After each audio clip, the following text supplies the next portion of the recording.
नमस्कार, मैं हूं विनय सिंह। आपका बहुत बहुत स्वागत है। सदन के अंदर मुख्यमंत्री ने और बाहर में विपक्ष के कई विधायकों ने यह कहकर सबको चौंका दिया कि अभी नौकरी देने में देरी होगी, लेकिन वहीं दूसरी ओर सदन के अंदर मुख्यमंत्री हेमंत सोरेन ने कई चीजों को कहा है। उस पर आज विश्लेषण करेंगे और ये बताएंगे कि क्या इसके मायने होंगे। मुख्यमंत्री ने सदन के अंदर ये कहा कि वो चिंतित है, वो चिंतित युवाओं को लेकर है, उनके उम्र को लेकर है। तो एक इंडिकेशन ये मिल रहा है कि उम्र सीमा में छूट दिया जाएगा। ये छूट 8 वर्ष का होगा, 5 वर्ष का होगा या 3 वर्ष का होगा। इस पर सदन में कुछ भी नहीं बोला मुख्यमंत्री ने, लेकिन ये जरूर कहा कि उम्र बीतते जा रही है तो उन्हें इसकी चिंता है। मुख्यमंत्री ने सदन के अंदर तमाम चीजों के साथ यह भी बताया कि नियोजन नीति वो जल्द लाएंगे। कब तक लाएंगे ये नहीं कहा। उन्होंने सिर्फ इतना कहा कि वह नियोजन नीति जल्द लाएंगे। उन्होंने सबसे बड़ी उपलब्धि ये बताया कि युवाओं के लिए फॉर्म भरने में जहां 500 से 1000 रुपये लगता था, अब उन्होंने आने के बाद इसे मात्र 100 रुपया कर दिया। ये उनकी सरकार की सबसे बड़ी उपलब्धि है और ये युवाओं के लिए बहुत बड़ी खुशखबरी है कि उन्हें 500 से 1000 रुपये की जगह में अब फॉर्म भरने में 100 रुपया लगता है। मुख्यमंत्री जी से हम सीधा सवाल करना चाहते हैं कि हम फॉर्म भर करके सारे युवा फॉर्म भर रहे हैं झारखंड में, वो फॉर्म भर करके करेंगे क्या? अगर फॉर्म 10 रुपये में भी भरवा लें और परीक्षा नहीं लेंगे तो उस फॉर्म का क्या होगा? और परीक्षा लेने के बाद परीक्षा रद्द हो जाएगा तो फिर उस फॉर्म का क्या होगा? मुख्यमंत्री ने यह भी कहा कि वो युवाओं के रोजगार को लेकर चिंतित है। अलग अलग कैटेगरी में 1 जनवरी से 1 फरवरी से कुछ नए नियम लाए जाएंगे, जिसमें किसी भी नौकरी के लिए क्या योग्यता होनी चाहिए, सभी चीजों का निर्धारण किया जाएगा। लेकिन सरकार को ये समझना चाहिए कि झारखंड में बीए, एमए और एमएड और बीएड करके भी लाखों छात्र बैठे हुए हैं। शिक्षा की कमी नहीं है, रोजगार कब मिलेगा ये बहुत बड़ा सवाल है। ऐसा नहीं है कि इसके पहले छात्राओं ने आंदोलन नहीं किया है या फिर सरकार तक अपनी बात को नहीं पहुंचाई है। उन्होंने सिर्फ इतना कहा कि युवा जब आंदोलन करते हैं तो उन तक खबर आती है और उस खबर के मद्देनजर वो अपनी एक टीम बनाते हैं। टीम के जरिए वो जानते हैं और जानना चाहते हैं कि क्या समस्या है, और समस्या को देखने के बाद उसका हल निकालने के लिए प्रयासरत हो जाते हैं।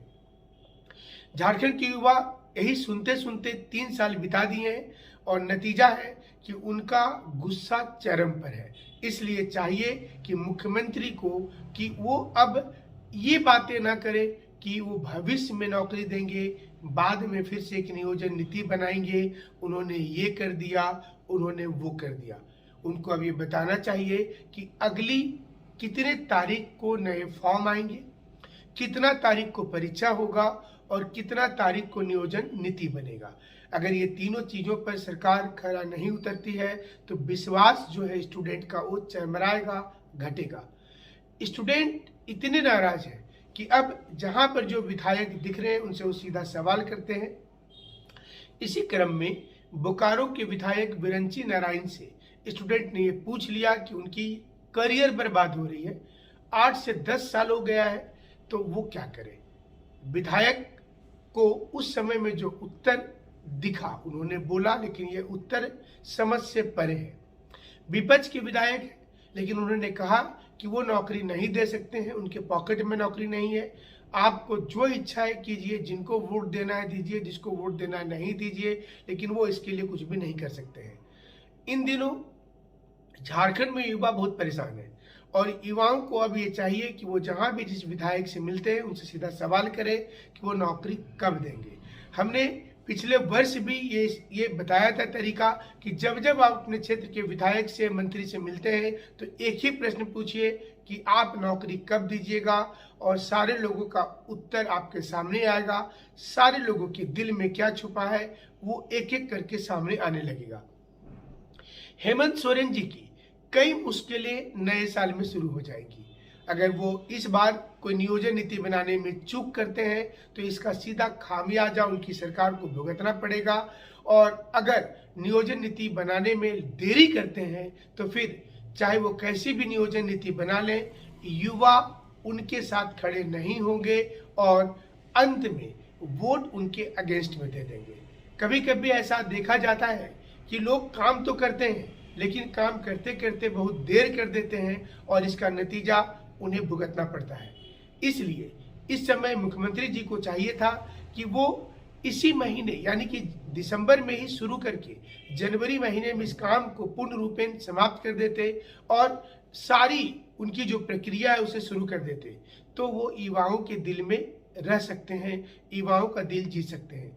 लेकिन जिस प्रकार की बयान आ रहे हैं उससे ये लगता है कि बहुत ज़्यादा सिंसियर और बहुत ज़्यादा इस मामले को सीरियसली नहीं लिया गया है, क्योंकि सिर्फ एक बयान दे देना, वो भी अध्यक्ष महोदय के नाम से सदन के अंदर, और हमें नहीं लगता कि सरकार उतनी सीरियस हुई है। उन्हें अब ये चाहिए था कि सीधे तौर पर एक नियोजन नीति के लिए कमेटी बना दिया जाता, उस कमेटी में कुछ आउटसाइड से कुछ टीचर को लिया जाता, कुछ स्टूडेंट को लिया जाता, कुछ कॉलेज के प्रोफेसर को, वाइस चांसलर को, हर फील्ड से कुछ लोगों को लेने के बाद, और उसकी एक टाइमलाइन होता, वो टाइमलाइन 10 दिनों का हो, 15 दिनों का हो, सारी फिर से राज्य घूमने की जरूरत नहीं है कि अलग अलग राज्य में जाना है, सब कुछ पहले से किया हुआ है। अभी तो सोशल मीडिया और इंटरनेट का जमाना है, हर फाइल सरकार के पास है।